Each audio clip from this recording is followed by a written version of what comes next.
ഗംഗാവലിപ്പുഴയിൽ അർജുന്റെ ലോറി കണ്ടെടുത്തിരിക്കുകയാണ്. ട്രക്കിനുള്ളിൽ ഒരു മൃതദേഹമുണ്ട്. ശരീരഭാഗങ്ങൾ ഡിങ്കി ബോട്ടുകളിലാക്കി DNA പരിശോധനയ്ക്കായി മാറ്റുകയാണ്. ആ ട്രക്ക് പൂർണ്ണമായി കരയിലേക്ക് എത്തിക്കാനുള്ള ശ്രമങ്ങൾ ഗംഗാവലിപ്പുഴയിൽ ദൗത്യ സംഘം നടത്തുന്നു എന്ന് മനസ്സിലാക്കി വരികയാണ്. ദൃശ്യങ്ങളും വിവരങ്ങളും ജനം TV മണിക്കൂറുകളായി പുറത്തേക്ക് വിട്ടുകൊണ്ടിരിക്കുകയാണ്. പക്ഷേ ഈ ഒരു അവസരത്തിൽ അർജുന്റെ കുടുംബത്തെ നമ്മൾ ഏറെ മാനിക്കേണ്ടതുണ്ട്. അവരുടെ മനോവികാരം നമ്മൾ പരിഗണിക്കേണ്ടതുണ്ട് എന്നീ ഒരു അവസരത്തിൽ പറയേണ്ടതുണ്ട്. വ്യാജ വാർത്തകളൊന്നും ഈ ഒരു അവസരത്തിൽ പ്രചരിപ്പിക്കരുത് എന്നാണ് പറയേണ്ടി വരുന്നത്. ശ്രീജിത്ത് നമ്മോടൊപ്പം ചേരുന്നുണ്ട്. ശ്രീജിത്ത്, ഇപ്പോൾ അവിടെ നിന്ന് ലഭിക്കുന്ന ഏറ്റവും പുതിയ വിവരം എന്താണ്? ട്രക്ക് കരയിലേക്ക് എത്തിക്കാനുള്ള ശ്രമങ്ങൾ അവിടെ തുടരുന്നുണ്ട് എന്ന് മനസ്സിലാക്കാൻ സാധിക്കുന്നുണ്ട്. DNA പരിശോധനാ ഫലം 5 ദിവസത്തിനുള്ളിൽ മാത്രമേ ലഭിക്കൂ എന്നും MLA പറഞ്ഞിട്ടുണ്ടല്ലേ?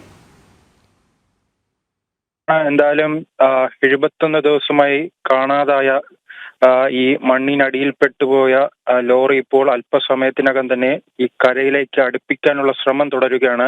ഈ ലോറിയുടെ ക്യാബിനാണ് 3 മണിയോടെ തന്നെ ഉയർത്തുകയും അതിനുശേഷമാണ് നിലവിൽ ഈ ജില്ലാ ഭരണകൂടത്തിന്റെയും അതോടൊപ്പം തന്നെ ഈ ഡ്രഡ്ജറിന്റെ ഉദ്യോഗസ്ഥരുടെയും ദൗത്യ സംഘത്തിന്റെയും എല്ലാം നേതൃത്വത്തിൽ ഈ വടം ഉപയോഗിച്ച് ഈ ലോറി ഈ കരയിലേക്ക് എത്തിക്കുവാനുള്ള ശ്രമമാണ് നടത്തിക്കൊണ്ടിരിക്കുന്നത്. അല്പസമയത്തിനകം തന്നെ ഈ ലോറി കരയിലേക്ക് എത്തിക്കാൻ കഴിയുമെന്ന പ്രതീക്ഷയിലാണ് എന്തായാലും ഈ ദൗത്യ സംഘം. എന്തായാലും മനാഫ്, ഈ ലോറിയുടെ ഉടമ മനാഫ്, അർജുന്റെ ബന്ധു ജിതിൻ ഉൾപ്പെടെയുള്ളവർ ആ പ്രദേശത്തുണ്ട്.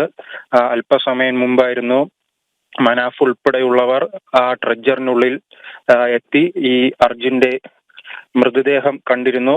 അർജുന്റെ DNA പരിശോധനയ്ക്ക് ശേഷം മാത്രമേ അത് ആ മൃതശരീരവുമായി ബന്ധപ്പെട്ടുള്ള സ്ഥിരീകരണങ്ങൾ വരൂ എന്ന് മനസ്സിലാക്കാൻ സാധിക്കുന്നുണ്ട്. ഏറെക്കുറെ ചിത്രം പൂർണ്ണമായെങ്കിൽ പോലും കൃത്യമായി ഈ ഒരു വിഷയത്തിൽ അല്ലെങ്കിൽ ശരീരഭാഗങ്ങൾ ആരുടേതാണ് എന്ന വിവരങ്ങൾ DNA പരിശോധനയ്ക്ക് ശേഷം മാത്രമല്ലേ സ്ഥിരീകരിക്കാൻ സാധിക്കുകയുള്ളൂ അല്ലേ?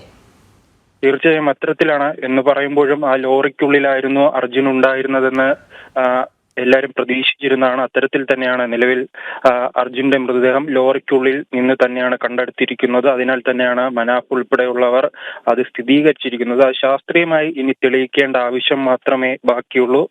അല്ലാതെ രീതിയിൽ നോക്കുകയാണെങ്കിൽ മുൻപ് ലോറി ഡ്രൈവർ എല്ലാം പറഞ്ഞിരുന്നത് പോലെ കഴിഞ്ഞ 2 മാസം മുൻപായിരുന്നു 16-ാം തീയതി 5 മണിയോടെ ആ ലോറി ഈ മണ്ണിടിച്ചിൽ ഉണ്ടാകുന്ന സ്ഥലത്തുണ്ടായിരുന്നു. അതിനുശേഷം ആ പ്രദേശത്തുകൂടി ആ റോഡിലൂടെ സഞ്ചരിച്ച മറ്റൊരു മലയാളിയായ ലോറി ഡ്രൈവർ കണ്ടിരുന്നു ഈ അർജുൻ ആ ലോറിക്കുള്ളിൽ ഇരുന്ന് ഉറങ്ങുന്നത്. അതിനുശേഷം അദ്ദേഹം ഈ അദ്ദേഹത്തിന്റെ ലോറിയിൽ നിന്നും അർജുനെ ഉണർത്താൻ ശ്രമിക്കുമ്പോഴും അർജുൻ വളരെ വലിയ ഉറക്കത്തിലായിരുന്നു. കാരണം ആ പ്രദേശത്ത് മുൻപും ഇത്തരത്തിലുള്ള മണ്ണിടിച്ചിലുണ്ട്, ശക്തമായ മഴയുണ്ട്. അതിനാൽ തന്നെ ആ പ്രദേശത്ത് നിന്നും ഒഴിവാകാൻ വേണ്ടി ആവശ്യപ്പെടുന്ന ഒരു സ്ഥിതി ഉണ്ടായിരുന്നു. പക്ഷേ ആ സമയം അർജുൻ നല്ല ഉറക്കത്തിലായിരുന്നതിനാലാണ് അവിടെ ലോറി നിർത്തി ഉറങ്ങുന്ന ഒരു സാഹചര്യം ഉണ്ടായിരുന്നു. അതിനാൽ തന്നെ ദൃക്സാക്ഷികൾ തന്നെ ഉണ്ട് അർജുന ലോറിക്ക് ഉള്ളിൽ ഉണ്ടായിരുന്നതായും. പിന്നീടാണ് വലിയ മഴ ഉണ്ടാകുകയും മണ്ണിടിച്ചിൽ ഉണ്ടാകുകയും ചെയ്തത്. എന്തായാലും ഈ മനാഫ് ഉൾപ്പെടെയുള്ളവർ പറഞ്ഞതുപോലെ തന്നെ ഈ ലോറിക്കുള്ളിൽ തന്നെ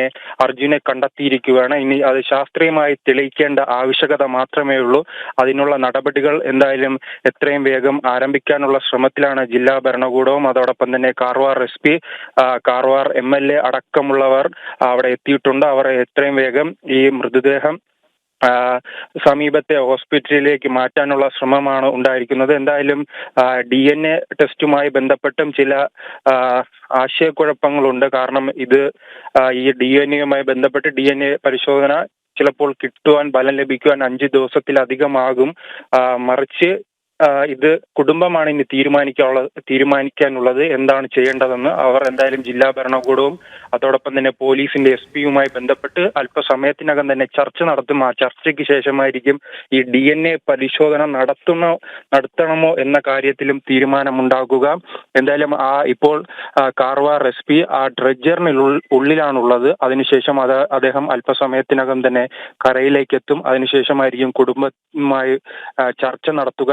അതോടൊപ്പം മറ്റൊരു കാര്യം, ഇന്നലെ ഈ പ്രദേശത്ത് അർജുന്റെ സഹോദരി ഉൾപ്പെടെയുള്ളവർ ഉണ്ടായിരുന്നു. പക്ഷേ ഈ തുടർച്ചയായ പരിശോധനകൾ നടത്തിയിട്ടും ഒരു തെളിവ് പോലും ലോറിയുടെ ചെറിയ ഭാഗം പോലും കണ്ടെത്താൻ കഴിഞ്ഞിരുന്നില്ല. അതിനാൽ തന്നെയാണ് പിന്നീട് ഈ പ്രദേശത്ത് നിന്നും ഇന്ന് അർജുന്റെ സഹോദരി മടങ്ങിയിരുന്നു. പക്ഷെ ഇന്ന് രാവിലെ യാദർച്ഛികമായി മുങ്ങൽ വിദഗ്ധർ ആ പ്രദേശത്തേക്ക് മുങ്ങൽ വിദഗ്ധർ പരിശോധന നടത്തുമ്പോൾ ഈ ഒരു ലോറിയുടെ ടയറിന്റെ ഒരു കറുത്ത ഭാഗം കാണുകയും അതിനുശേഷം ഡ്രഡ്ജറിന്റെ ഹുക്ക് ഉപയോഗിച്ച് അത് ലോക്ക് ചെയ്യുകയും ചെയ്തിരുന്നു. പക്ഷേ പിന്നീടുള്ള സമയങ്ങളിൽ അത് വലിയ വെള്ളമുള്ള സമയമാണ്. ഈ രാവിലെ ആ പ്രദേശത്തേക്ക് നദിയിലേക്ക് വെള്ളം ഒഴുകിയെത്തുന്ന ഒരു അവസരമുണ്ട്. അത് വൈകുന്നേരത്തോടെ അതിന്റെ ഒഴുക്ക് കുറയും. പിന്നെ ആ സമയത്തായിരുന്നു ഈ ലോറി ഉയർത്തിയിരിക്കുന്നത്. 3 മണിയോടെ തന്നെ ലോറി ഉയർത്തി. പിന്നീടാണ് ഡിങ്കി ബോട്ടിൽ ആ ജീവനക്കാർ ആ ലോറിക്ക് സമീപമെത്തുകയും അതിനുശേഷം ആ ലോറിക്കുള്ളിൽ നിന്നും ഈ മൃതദേഹം പുറത്തെടുക്കുകയും ചെയ്തത്. അതിനുശേഷം നിലവിൽ ഡിങ്കി ബോട്ടിലാണ് ഈ മൃതദേഹമുള്ളത്. അല്പസമയത്തിനകം തന്നെ കരയിലേക്ക് ആ മൃതദേഹം എത്തിക്കും. അതിനുശേഷം സമീപത്തെ ആശുപത്രിയിലേക്ക് മാറ്റും. പിന്നീടായിരിക്കും ഇത് DNA പരിശോധന നടത്തണമോ അതോ വേണ്ടയോ എന്ന കാര്യത്തിലും നിലവിൽ കൃത്യമായ തീരുമാനത്തിലേക്ക് കുടുംബം എത്തിയിട്ടില്ല. എന്തായാലും ഈ ജില്ലാ ഭരണകൂടവും അതോടൊപ്പം തന്നെ പോലീസിന്റെ SP-യും അടക്കമുള്ള ബന്ധുക്കളും അടക്കമുള്ളവരുമായി ചർച്ച നടത്തിയ ശേഷമായിരിക്കും കൃത്യമായ ഒരു തീരുമാനത്തിലേക്ക് ഇനി എത്തുക. കാരണം DNA ടെസ്റ്റുമായി ബന്ധപ്പെട്ട് കൂടുതൽ സമയം ഇനി ആവശ്യമാണ്. പക്ഷെ അത് കുടുംബം ആണ് ഇനി തീരുമാനിക്കാനുള്ളത്. അർജുന്റെ കുടുംബമായിരിക്കും അതിനെക്കുറിച്ചുള്ള തീരുമാനം ഉണ്ടാകേണ്ടത്. പക്ഷേ പോലീസിനെയും ജില്ലാ ഭരണകൂടത്തെ സംബന്ധിച്ച് ഇതൊരു സ്ഥിരീകരണം ആവശ്യമാണ്. എന്തായാലും അവരുടെ ഭാഗത്തു നിന്നും ഇത് DNA ടെസ്റ്റ് നടത്തണമെന്നാണ് ആവശ്യപ്പെടുന്നത്.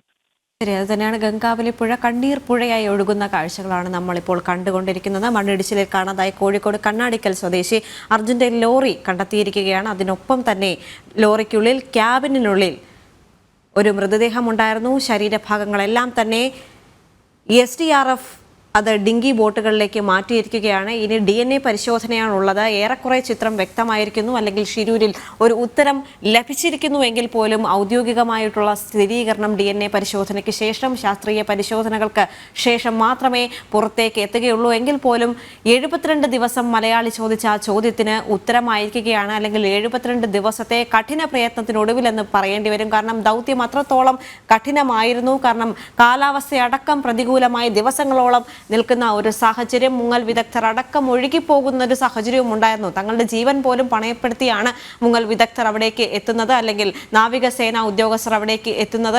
സൈന്യത്തിന്റെ ഇടപെടൽ വളരെ വ്യക്തമായും കൃത്യമായും ആ ദൗത്യത്തിന്റെ ചിത്രം തന്നെ മാറ്റിമറിക്കുന്ന നിലയിലേക്ക് സൈന്യത്തിന്റെ ഇടപെടൽ ഉണ്ടാവുന്നു. കേന്ദ്രത്തിന്റെ സമയോചിതമായിട്ടുള്ള ഇടപെടൽ ഷിരൂരിലെ ദൗത്യം കൂടുതൽ ഊർജിതമാക്കുന്ന ഒരു സാഹചര്യം ഉണ്ടായിരുന്നു. ആദ്യം കർണാടക സർക്കാരിനെതിരെ വലിയ വിമർശനമാണ് ഉയർന്നിരുന്നത്. കാരണം കുടുംബത്തിന്റെ ഭാഗത്തു നിന്ന് പോലും കൃത്യമായ പരിശോധന അല്ലെങ്കിൽ കൃത്യമായ തിരച്ചിൽ അവിടെ നിന്ന് നടക്കുന്നില്ല എന്ന് കുടുംബം പരാതിപ്പെടുന്ന ഒരു സാഹചര്യം ഉണ്ടായി. അതിനുശേഷം കേന്ദ്ര ഇടപെടൽ ഉണ്ടാകുന്നു. കേന്ദ്രത്തിന്റെ ഇടപെടലോടുകൂടി വളരെ ഊർജിതമായി ഷിരൂരിലെ ദൗത്യം മുന്നോട്ട് പോകുന്ന ഒരു സാഹചര്യം ഉണ്ടായിരുന്നെങ്കിൽ പോലും ഉദ്യോഗസ്ഥരെ അല്ലെങ്കിൽ അത്രത്തോളം വിദഗ്ധർക്ക് പോലും അവിടേക്ക് ഇറങ്ങാൻ, അടിത്തട്ടിലേക്ക് ഇറങ്ങാൻ പറ്റുന്ന ഒരു സാഹചര്യമായിരുന്നില്ല ഗംഗാവലി പുഴയിൽ ഉണ്ടായിരുന്നത് എന്നുകൂടി പറയേണ്ടി വരും. ഈശ്വർ മാൽപ്പ അടക്കമുള്ള പ്രാദേശിക മുങ്ങൽ വിദഗ്ധരും അവിടേക്ക് എത്തിയിരുന്നു. കലക്കവെള്ളത്തിൽ നിന്ന് പോലും ഞങ്ങൾക്ക് തിരച്ചിൽ നടത്താൻ സാധിക്കുമെന്നുള്ള ഒരു ആത്മവിശ്വാസത്തോടെയാണ് ഈശ്വർ മാൽപ്പ അടക്കമുള്ള സംഘം അവിടേക്ക് എത്തുന്നത്. എങ്കിൽ പോലും കൃത്യമായ ഒരു വിവരം, ഒരു തുമ്പ് പോലും ലഭിച്ചിരുന്നില്ല എന്നതും ശ്രദ്ധേയമായിട്ടുള്ള ഒരു കാര്യം തന്നെയായിരുന്നു. കാരണം അത്രത്തോളം കലുഷിതമായി ഒഴുകുന്ന പുഴയിൽ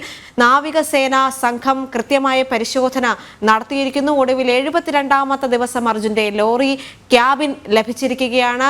ലോറി കരക്കെത്തിക്കാനുള്ള ശ്രമങ്ങളാണ് ഇപ്പോൾ ഗംഗാവലി പുഴയിൽ നടക്കുന്നത് എന്ന് മനസ്സിലാക്കാൻ സാധിക്കുന്നുണ്ട്.